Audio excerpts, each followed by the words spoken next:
फिर ballot paper से ही चुनाव होने दीजिए, ये भी तो प्रावधान है ना सर।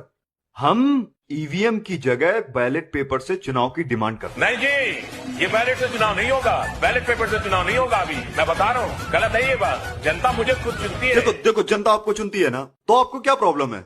होने दो बैलेट से इलेक्शन। भाई जनता आपके साथ है ना, तो बैलेट पेपर से भी आप ही जीतोगे। अरे साहब, नहीं नहीं नहीं मोदी जी, आप बीच में मत बोलो। मोदी जी प्लीज।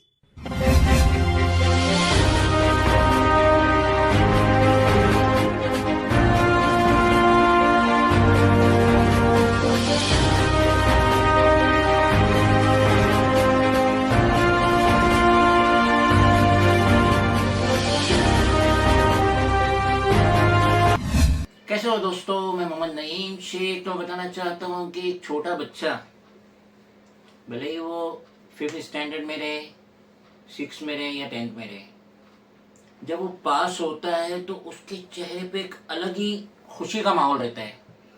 वो अपने दोस्तों को, अपने नेबर्स को अपना रिजल्ट जाके दिखाता है कि देखो मैं सो एंड सो नंबर से पास हो गया।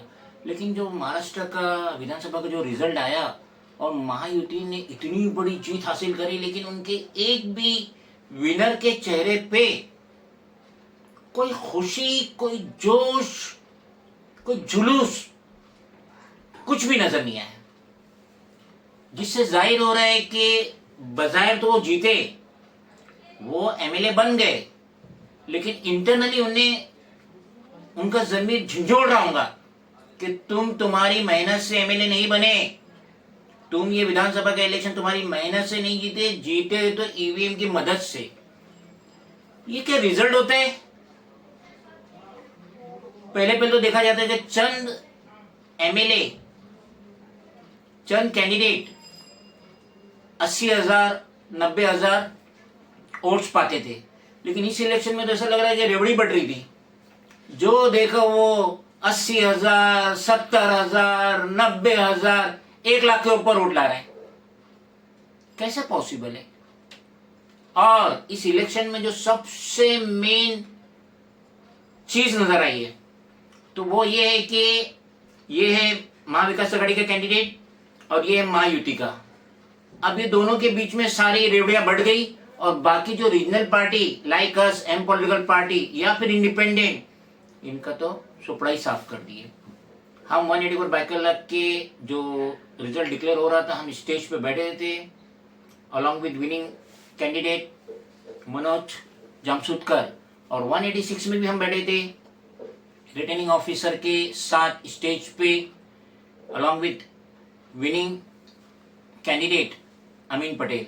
तो हमने ये देखे कि बस जैसा यहाँ पे मनोज जामशूदकर और यामिनी यशवंत यादव के बीच में होड़ लगी हुई थी, थोड़ा बहुत फैयाज अहमद को भी मिल गया एमआईएम के, और रिमेनिंग जो 11 कैंडिडेट हैं इंक्लूडिंग माई सेल्फ, उधर तो ईवीएम में मालूम नहीं, उसने देखा ही नहीं हमें। जहां हमें 3,500 और 5,000 वोट की उम्मीद थी, जो हमने मेहनत किए थे, जो हमने रैली किए थे, जो हमने कैंपेनिंग किए थे, जो डोर टू डोर हमने विजिट किए थे, अपना इंट्रोडक्शन दिए थे, हैंडबिल दिए थे, डिटेल में बताए थे हमारी पार्टी के बारे में, तो हमें मिलता है 258 वोट्स। अलबत्ता हम ये 14 कैंडिडेट में 5th पोजीशन पे थे। 186 में वही कंडीशन, यहाँ अमीन पटेल कांग्रेस और शाइना एनसी शिवसेना, इनके बीच में होड़ लगी थी। रिमेनिंग किसी को देखा ही नहीं, किसी ने, मशीन ने देखा ही नहीं। यहाँ तक कि शोएब खतीब, उनको मुश्किल 1031 कुछ वोट मिले। यहाँ पे भी हम 160 वोट पा के भी 5th रैंक पे ही थे आउट ऑफ 11।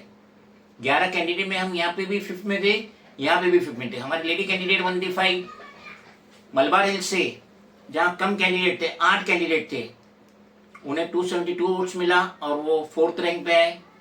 और सबसे ज्यादा जो रैली की, सबसे बड़ी जो रैली की, हमारे कैंडिडेट रिजवान और Rahman Qadri from 182 Worli in front of Aaditya Thackeray and Milind Deora, उन्होंने इतनी रैली की, इतना प्रचार किया, 30,000 हैंडबिल डिस्ट्रीब्यूट किया, उसके बाद उन्हें मिला महज 199 वोट्स। तो ये जाहिर हो रहा है, खुले तौर पे जाहिर हो रहा है, मशीन को ऐसा सेट किया गया था कि ये जो दो है महायुति और महाविकास, उसी को वोट गिरे और रिमेनिंग को कुछ भी नहीं गिरे।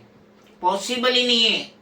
रिजवान और रहमान कादरी ने जो मेहनत की, मैं खुद एक रैली में था, तो कम से कम उन्हें 5 से 8 हजार वोट गिरना चाहिए था, और गिरे कितने 190 ने, तो छोड़िए, तो ईवीएम का मसला है। लेकिन हम इस वक्त राहुल गांधी के साथ भी है, खड़गे के साथ भी है, उद्धव बाला साहब ठाकरे के साथ भी है, शरद पवार है ना, हम इंडिया अलायंस के साथ है, क्योंकि ये जो ईवीएम है इसे बंद ही करना चाहिए। बैलेट पेपर थोड़ा टाइम लेता है, लेकिन इतना लंबा खांचा नहीं होता है जो यहां हुआ। इतनी शर्मिंदगी हो रही थी हमें जब स्टेज से हम रिजल्ट देख रहे थे, जो आता था, जैसा कि 184 में 19 राउंड था, और इधर 186 में 17 राउंड था, और जो हर राउंड में जो पेपर देता है, आरओ देता है, ये राउंड का ये, राउंड का ये, राउंड का ये, अलबत्ता हमें कहीं भी जीरो नहीं मिला, और हमारे साथी कैंडिडेट्स को भी जीरो नहीं मिला, शायद एक आध को मिला। मगर ये जो वोट्स गिरे ये बहुत ही गलत गिरे। इससे साफ जाहिर हो रहा है कि ईवीएम में गड़बड़ी थी, और इतनी बड़ी जीत पाने के बाद महायुति में कोई खुशी, जोश, जुलूस कुछ भी नहीं है। तो इससे साफ जाहिर हो रहा है कि ये महाराष्ट्र का विधानसभा के इलेक्शन जो जीते हैं महायुति ने, वो देन है ईवीएम की।